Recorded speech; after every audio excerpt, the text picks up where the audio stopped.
ಅಮ್ಮ ಅಮ್ಮ ಮಂಜರಿ ಅಮ್ಮ, ನಾವು ಇಷ್ಟು ದಿನ ಕಾತುರದಿಂದ ಕಾಯ್ತಾ ಇದ್ದ ಆ ಕ್ಷಣ ಕೊನೆಗೂ ಬಂತು ಅಮ್ಮ. ಕೊನೆಗೂ ದುರ್ಗಾನ ಶಕ್ತಿಹೀನಳಾಗಿ ನಾನು ನೋಡೇ ಬಿಟ್ಟೆ ಅಮ್ಮ. ದುರ್ಗಾಗೆ ನನ್ನ ಅಸಲಿ ರೂಪ ಗೊತ್ತಾದ್ರೆ ಅಲ್ಲೋಲ ಕಲ್ಲೋಲ ಆಗ್ಬೋದು ಅನ್ನೋ ಭ್ರಮೆ ನನ್ನನ್ನು ಆವರಿಸ್ಕೊಂಡಿತ್ತು.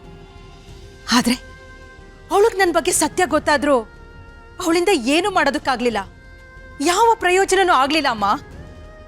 ದುರ್ಗಾ ನನ್ನ ಎದುರು ನಿಂತು ಹೋರಾಡೋದಕ್ಕಾಗದೆ ಅಸಹಾಯಕಳಾಗಿ ಕಣ್ಣೀರು ಹಾಕ್ತಾ ನಿಂತಿದ್ಲು. ಅದನ್ನ ನೋಡೋದಕ್ಕೆ ನನಗೆ ಎಷ್ಟು ಖುಷಿ ಆಯ್ತು ಗೊತ್ತಮ್ಮ. ಈ 2 ಕಣ್ಣು ಸಾಲಿಲ್ಲ. ಇಷ್ಟು ದಿನ ನನ್ನ ಪ್ರತಿಯೊಂದು ಸಂಚನ್ನು ಮಧ್ಯದಲ್ಲೇ ಬಂದು ಹಾಳು ಮಾಡ್ತಾ ಇದ್ಲು. ಆದ್ರೆ ಇನ್ನು ಮುಂದೆ ಹಾಗಾಗೋದಿಲ್ಲ. ಇವತ್ತಿನಿಂದಲೇ ಈ ಮಾಳವಿಕನ ಅಸಲಿ ಆಟ ಶುರುವಾಗುತ್ತೆ. ಇಷ್ಟು ದಿನ ನನ್ನ ಬಗ್ಗೆ ಸತ್ಯ ತಿಳಿದೆ ದುರ್ಗಾ ಸುಖವಾಗಿದ್ಲು. ಆದ್ರೆ ಇನ್ನು ಮುಂದೆ ಪ್ರತಿದಿನಾನು ನರಕ ಅನುಭವಿಸ್ತಾಳೆ. ನನ್ನ ಅಸಲಿ ಮುಖವಾಡ ಗೊತ್ತಾದ ಮೇಲೂ ಅವಳಿಂದ ಏನು ಮಾಡಕ್ಕಾಗ್ತಲ್ಲ ಅನ್ನೋ ಅಸಹಾಯಕತೆನೆ ಅವಳನ್ನ ಪ್ರತಿ ಕ್ಷಣನೂ ಜೀವಂತವಾಗಿ ಸುಡುತ್ತೆ. ಮಾಳವಿಕಾ, ಖುಷಿಯಿಂದ ಹಾರಾಡಬೇಡ. ನಿನ್ನ ಈ ಅತಿಯಾದ ಸಂತೋಷನೇ ನಿನಗೆ ಮುಳುವಾಗಬಹುದು. ಹುಷಾರಾಗಿರು.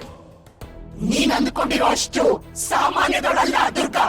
ಆ ಸತ್ಯ ಇನ್ನೂ ನಿನಗೆ ಅರ್ಥ ಆಗಿಲ್ಲ.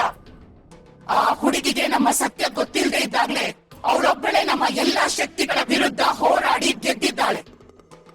ಇನ್ನಿವತ್ತು ಅವಳಿಗೆ ಮಹಾ ಸತ್ಯ ತಿಳಿದು ಹೋಗಿದೆ.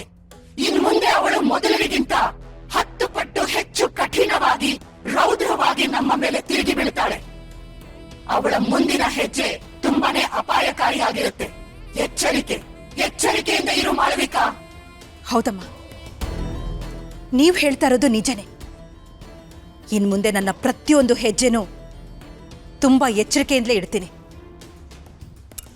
ನಿಮ್ಮ ಮಾತನ್ನ ನಾನು ಮೀರೋದಿಲ್ಲ ಅಮ್ಮ.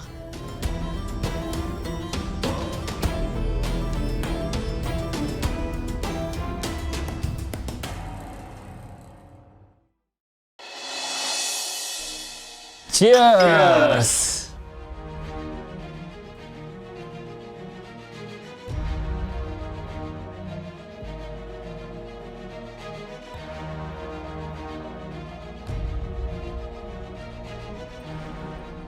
ಏನಿವತ್ತು ನಮ್ಮ ತರುಣ್ ತುಂಬಾ ಸೈಲೆಂಟ್ ಆಗ್ಬಿಟ್ಟಿದ್ದಾನೆ. ಮದುವೆ ಆದ್ಮೇಲೆ ಮಗ ಫುಲ್ ಚೇಂಜ್ ಗುರು. ನಮ್ಮ ಜೊತೆ ಕೂತು ಒಂದೇ ಒಂದು ಪೆಗ್ ಹಾಕಕ್ಕೂ ಯೋಚನೆ ಮಾಡ್ತಾ ಇದ್ದಾನೆ ನೋಡು. ಹೌದು ಮಗ, ಮದುವೆ ಅಂದರೆ ಈ ಗಂಡಸನ್ನೆಲ್ಲ ಚೇಂಜ್ ಮಾಡಿಬಿಡುತ್ತೆ. ಮೊದಲು ಪಾರ್ಟಿ ಅಂದರೆ ಫಸ್ಟ್ ಇರ್ತಿದ್ದ ನಮ್ಮ ತರುಣ. ಇವಾಗ ನೋಡು, ಒಳ್ಳೆ ಸನ್ಯಾಸಿ ಥರ ಕೂತಿದ್ದಾನೆ. ನಿಮ್ಮಿಬ್ರಿಗೂ ಇನ್ನೂ ಮದುವೆ ಆಗಿಲ್ಲ, ಅದಕ್ಕೆ ಎಲ್ಲ ತಮಾಷೆ ಅನ್ನಿಸ್ತಿದೆ. ನಿಮಗೂ ಮದುವೆ ಆಗಲಿ, ನಿಜವಾದ ಪ್ರೀತಿ ಮಾಡೋ ಹುಡುಗಿ ನಿಮ್ಮ ಜೀವನದಲ್ಲಿ ಬಂದರೆ ಆವಾಗ ನನ್ನ ಪರಿಸ್ಥಿತಿ ಏನು ಅಂತ ಅರ್ಥ ಆಗುತ್ತೆ. ಯಾಕೋ ಮಗ ಹೆಂಡತಿ ಪ್ರೀತಿ ಗೀತಿ ಅಂತ ಎಲ್ಲ ಮಾತಾಡ್ತಾ ಇದೆಯಾ? ನಿಜ ಹೇಳ್ಕೊಳ್ಳೋಕ್ಕೆ ಭಯನಾ? ನೀನು ಹೆಂಗೂ ಈ ಮನೆಗೆ ಮನೆ ಅಳಿಯ ತಾನೆ. ಹೆಂಡತಿ ಹೇಳ್ದಾಗೆ ಕೇಳಬೇಕು. ಹೆಂಡತಿ ಕುಡಿಬೇಡ ಅಂದಿರ್ತಾಳೆ, ನೀನು ಕುಡಿತಿಲ್ಲ ಅಷ್ಟೇ. ಹೇಯ್ ಸುಮ್ಮನಿರಾ ಯಾಕ? ತರುಣ್ ಮುಖ ನೋಡು ಹೆಂಗಾಗಿದೆ ಅಂತ. ಸತ್ಯ ಅಂದರೆ ಹಾಗಲಕಾಯಿ ಥರ. ಅವ್ನ ಮುಖ ನೋಡು, ಒಳ್ಳೆ ಹಾಗಲಕಾಯಿ ತಿಂತ ಥರ ಕಾಣಿಸ್ತಾ ಇಲ್ವಾ? ಆದ್ರೂ ಒಂದು ಮಾತು ಗುರು, ಬೇರೆ ಮನೆಯಲ್ಲಿ ಮನೆ ಅಳಿಯಂದ್ರಿಗೆ ತುಂಬ ಗೌರವ ಕೊಡ್ತಾರೆ. ದೊಡ್ಡ ದೊಡ್ಡ ಕಂಪ್ನಿಯಲ್ಲಿ ಕೆಲಸ, ಒಳ್ಳೆ ಪೋಸ್ಟು. ಆದರೆ ನಮ್ಮ ತರುಣ ನೋಡಿದ್ರೆ ತುಂಬ ಬೇಜಾರಾಗುತ್ತೆ ಕಣ. ಇವನಿಗಲ್ಲಿ ಬೆಲೆನೇ ಇಲ್ಲ. ಇವನಿಗಿಂತ ಕಡೆ ಅವನು. ಕರೆಕ್ಟ್ ಮಗ. ಕೆಲಸ ಇಲ್ಲದೆ ಇರೋದಕ್ಕೇನೆ ಇವನು ಮನೇಲಿ ಕೂತ್ಕೊಂಡು ಸುಮ್ಮನೆ ಪುಕ್ಕಟೆ ಊಟ ಮಾಡ್ಕೊಂಡಿರೋದು.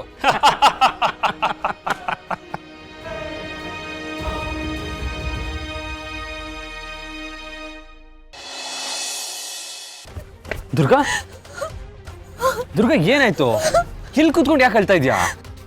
ಬಾಸು, ನನ್ ಕೆಟ್ಟವಳು ಬಾಸು, ನನ್ ದಡ್ಡಿ ಬಾಸು. ನನ್ ಸುತ್ತ ಏನೇನೋ ನಡೀತಾ ಇದ್ರು ನನಗೆ ಅರ್ಥನೇ ಆಗ್ಲಿಲ್ಲ. ನನ್ ದಡ್ಡಿ ಬಾಸು. ದುರ್ಗಾ ಏನಿದು? ಏನ್ ಮಾತಾಡ್ತಾ ಇದೀಯಾ? ಯಾರ ಬಗ್ಗೆ ಮಾತಾಡ್ತಾ ಇದೀಯಾ? ಅವಳು ದುರ್ಗಾ, ದುರ್ಗಾ, ದುರ್ಗಾ, ದುರ್ಗಾ,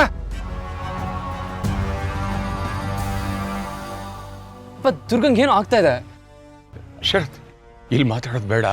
ಮೊದಲು ಇವಳನ್ನ ಕಾರಲ್ಲಿ ಕೂಡಿಸ್ಕೊಂಡು ಮನೆಗೆ ಕರ್ಕೊಂಡು ಹೋಗೋಣ.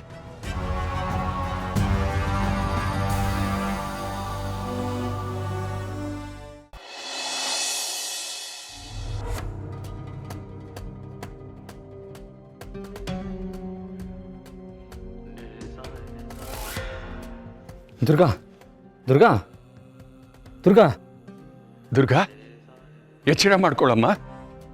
ಹೇಳಮ್ಮ ದುರ್ಗಾ. ದುರ್ಗಾ ದುರ್ಗಾ ಕಣ್ಬಿಡು ದುರ್ಗಾ, ತುಂಬಾ ಟೆನ್ಷನ್ ಆಗ್ತಿದೆ, ಕಣ್ಬಿಡು.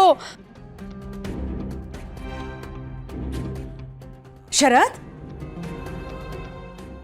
ಏನಾಯ್ತಪ್ಪ? ಗೊತ್ತಿಲ್ಲ ಅಮ್ಮ. ದುರ್ಗಂಗೇನಾಯ್ತು? ನಾವು ಬರ್ತಾ ಇರ್ಬೇಕಾದ್ರೆ ರೋಡಲ್ಲಿ ಸಿಕ್ಕಿದ್ಲು. ಅವಾಗಲೇ ತುಂಬ ನಡುಗ್ತಾ ಇದ್ಲು. ಶರತ್, ಮೊದಲು ದುರ್ಗಾನ ಒಳಗೆ ಕರ್ಕೊಂಡೋಗಿ ಮಲಗಿಸು. ನಾನು ಡಾಕ್ಟ್ರಿಗೆ ಫೋನ್ ಮಾಡ್ತೀನಿ. ಕರ್ಕೊಂಡೋಗಪ್ಪ, ಹುಷಾರು ಹುಷಾರು. ಹಲೋ ಡಾಕ್ಟ್ರೇ, ಅರ್ಜೆಂಟಾಗಿ ಮನೆಗೆ ಬನ್ನಿ. ನಮ್ಮ ದುರ್ಗಾಗೆ ಏನೋ ಪ್ರಾಬ್ಲಮ್ ಆಗಿದೆ, ಪ್ಲೀಸ್. Thank you.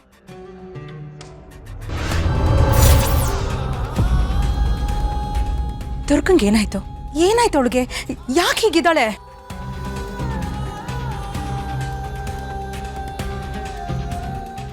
ಏನು ಗೊತ್ತಿಲ್ಲ ಮಾಡ್ಬೇಕಾ. ನಾನು ಶರತ್ ಹೊರಗೆ ಹೋಗಿದ್ದಾಗ ಇವಳೊಬ್ಳೆ ದಾರಿ ಮಧ್ಯದಲ್ಲಿ ನಿಂತು ಹುಚ್ಚಿ ಥರ ಜೋರಾಗಿ ಅಳ್ತಾ ಇದ್ಲು.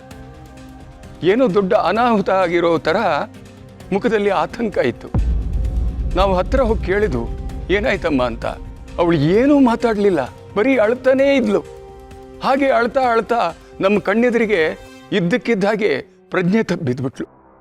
ನಮಗಂತೂ ತುಂಬ ಗಾಬರಿ ಆಗೋಗ್ಬಿಡ್ತು. ಏನು ಮಾಡಬೇಕು ಅಂತಲೇ ಅರ್ಥ ಆಗಲಿಲ್ಲ.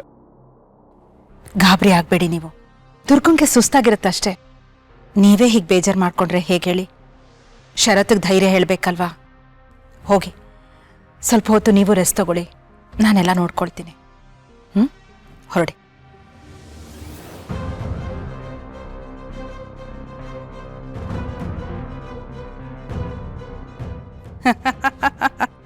ದುರ್ಗಾ, ಕೊನೆಗೂ ಈ ಮಾಳ್ವಿಕನ್ ಪವರ್ ಏನು ಅಂತ ನಿನಗೆ ಅರ್ಥ ಆಯ್ತಲ್ವಾ? ನೀನು ಈ ಸ್ಥಿತಿಗೆ ಬರೋದಕ್ಕೆ ಕಾರಣ ಯಾರು ಗೊತ್ತಾ? ಇದೇ ಮಾಳ್ವಿಕ. ನೀನು ಹೋಗಿ ಆ ನಿನ್ನ ಹುಚ್ಚು ತಂದೆ ಶಂಭು, ಸತ್ತು ಹೋಗಿರೋ ನಿನ್ನ ಅಕ್ಕ ಅಂಬಿಕಾ ಹತ್ರ ನನ್ನ ಅಸಲಿ ಸತ್ಯ ಕೇಳಿದೆ ಅಲ್ವಾ? ಏನ್ ಲಾಭ ಆಯ್ತು? ಸತ್ಯ ಗೊತ್ತಾದ ಮೇಲೆ ಅದನ್ನ ತಡ್ಕೊಳ್ಳೋ ಶಕ್ತಿ ನಿನ್ನ ಮುಗ್ಧ ಮನಸ್ಸಿಗಿರ್ಲಿಲ್ಲ ಅಲ್ವಾ? ಸತ್ಯ ಗೊತ್ತಾದ ಮೇಲೂ ನೀನು ನನ್ನನ್ನು ಏನು ಮಾಡೋದಕ್ಕಾಗೋದಿಲ್ಲ ದುರ್ಗಾ. ಅಷ್ಟು ಅಸಹಾಯಕಳು ನೀನು. ಅಯ್ಯೋ ಪಾಪ, ನನ್ನ ಎದುರು ನಿಂತು ದೊಡ್ಡದಾಗಿ ಸವಾಲು ಹಾಕದೆ ಅಲ್ವಾ? ಏನಾಯ್ತು? ಏನ್ ಮಾಡಕ್ಕಾಯ್ತು ನಿನ್ನಿಂದ? ಅತ್ತು ಪ್ರಜ್ಞೆ ತಪ್ಪಿ ಬಿದ್ದಿದ್ಯಾ. ನಿನ್ನ ನೋಡಿದ್ರೆ ನನ್ಗೆ ಅಯ್ಯೋ ಅನ್ಸುತ್ತೆ ದುರ್ಗಾ. ನನ್ನನ್ನು ಎದುರಿಸಕ್ ಹೋದ್ರೆ ನಿನ್ನ ಇಡೀ ಲೈಫು ಕಣ್ಣೀರ್ ಹಾಕಬೇಕಾಗತ್ತೆ. ಇನ್ನು ಮುಂದೆನೂ ಈ ಮನೆಯಲ್ಲಿ ನನ್ನದೇ ಆಟ, ನನ್ನದೇ ಸಾಮ್ರಾಜ್ಯ.